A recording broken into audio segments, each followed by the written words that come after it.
वो कहावत तो सुनी होगी ना, प्यार में धोखा इसीलिए ठोका। साली मोहब्बत एक ऐसी मूवी है जो इस कहावत को सच करती है, जहाँ शादी के नाम पर बेवफाई, फरेब और मौत सब कुछ दिखाया जाता है।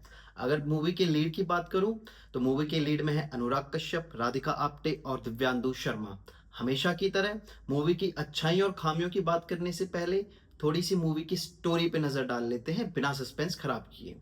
मूवी की शुरुआत होती है एक पार्टी से, जहां कविता यानी राधिका आप्टे अपने पति को किसी औरत के साथ किस विश करते हुए देख लेती है। पर यहाँ से फिल्म एक अलग ट्रैक पकड़ती है। कविता वहां मौजूद लोगों को एक कहानी सुनाती है, स्मिता की कहानी। स्मिता एक सिंपल सी औरत, छोटे से गांव से फुर्सतगंज। उसकी दुनिया बहुत छोटी होती है, अपना घर, अपने पेड़ पौधे, अपना पति और एक बुजुर्ग शख्स जिसे वो अपना फादर फिगर मानती है। इसी छोटी सी दुनिया में स्मिता खुश रहती है, बिना किसी बड़ी उम्मीद के, बिना किसी शिकायत के। लेकिन स्मिता का पति पंकज बिल्कुल इसका उल्टा होता है। वो एक जुआरी होता है, स्मिता को अपने पैर की जूती समझता है और अपनी गलतियों की कीमत स्मिता से चुकवाना चाहता है। वो स्मिता की वो पुरानी प्रॉपर्टी बेच के उस कर्जे को उतारना चाहता है जो उसने जुए में गज्जू भैया के क्लब में हारे हुए होते हैं। वही बात हो गई ना, सनम हम तो कंगाल हो गए और तुम्हें भी कंगाल करके मानेंगे। वैसे गज्जू भैया का कैरेक्टर यानी अनुराग कश्यप का कैरेक्टर आपको काफी मजा देने वाला है। वो बहुत ही काम और इम्पैक्टफुल लगता है। चलिए कहानी पर आते हैं।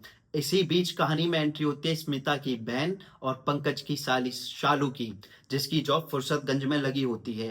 पंकज जो अपनी बीवी को घास तक नहीं डालता, शालू को देखते ही पंकज की पतलून का नारा ढीला हो जाता है और साली को आधी घरवाली बनाने की कोशिश में लग जाता है। शालू जब जॉब पर जाती है, वहां उसकी मुलाकात होती है एक पुलिस इंस्पेक्टर रतन से, यानी दिव्यांशु शर्मा के कैरेक्टर से। शालू को देखकर रतन भी शालू का दीवाना बन जाता है। यहाँ अपना दिव्यांशु शर्मा यानी रतन कोई एक ईमानदार पुलिस ऑफिसर नहीं है। वो गज्जू भैया के इलीगल कामों पर पर्दा डालने का काम करता है और उससे एक अच्छी खासी कीमत तो नहीं लेता, सस्ते में ही निपटा देता है गज्जू भैया उससे।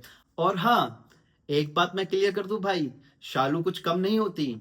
वो जीजा और रतन दोनों को अपनी उंगली पर नचा रही होती है। जहां जीजा अपनी साली पर हाथ साफ कर देता है, मतलब तुम समझ जाओ कि अपना रतन सिर्फ एक ऑप्शन बन के रह जाता है। अब जब जीजा और साली का चक्कर चल गया, तो अफेयर कहाँ ही छुपा रहता है। एक ना एक दिन इस अफेयर का पता स्मिता को लगना ही था और स्मिता अपनी ही छत के नीचे वो सब देख लेती है जो असल में उसके और उसके पति के बीच होना चाहिए था। बिना हंगामा किए, बिना किसी से कुछ कहे स्मिता वहां से चली जाती है और वो कहावत सामने आती है, प्यार में धोखा इसीलिए ठोका। जीजा और साली अपने ही घर में मरे हुए मिलते हैं और उस केस को हैंडल करते हैं अपने रतन यानी दिव्यांशु शर्मा। किलर को आप गैस कर ही लोगे, चलिए मैं ही बता देता हूँ। स्मिता, जी हाँ, स्मिता अपने पति को मार देती है।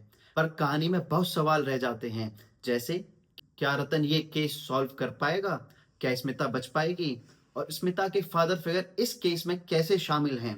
क्या सच में स्मिता ने अपनी बहन को भी मार डाला, स्मिता की प्रॉपर्टी का क्या हुआ और स्मिता ही क्या कविता है। ये सब सवालों के जवाब जानने के लिए आपको मूवी देखनी पड़ेगी, जो कि G5 पे अवेलेबल है। अब आते हैं मुद्दे पर कि मूवी आपको कितना मजा देती है। मूवी में आपको सभी की परफॉर्मेंस काफी पसंद आएगी। जो मुझे कैरेक्टर पर्सनली अच्छे लगे वो हैं गज्जू भैया, स्मिता और स्मिता के फादर या कहूँ फादर फिगर।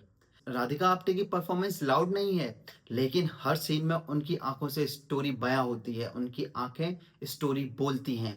जीजा साली की केमिस्ट्री देखकर शायद कुछ मर्दों की फैंटेसी जाग जाए या उन्हें याद आ जाए, पर अंजाम देखकर उन्हें भी डर लग जाएगा।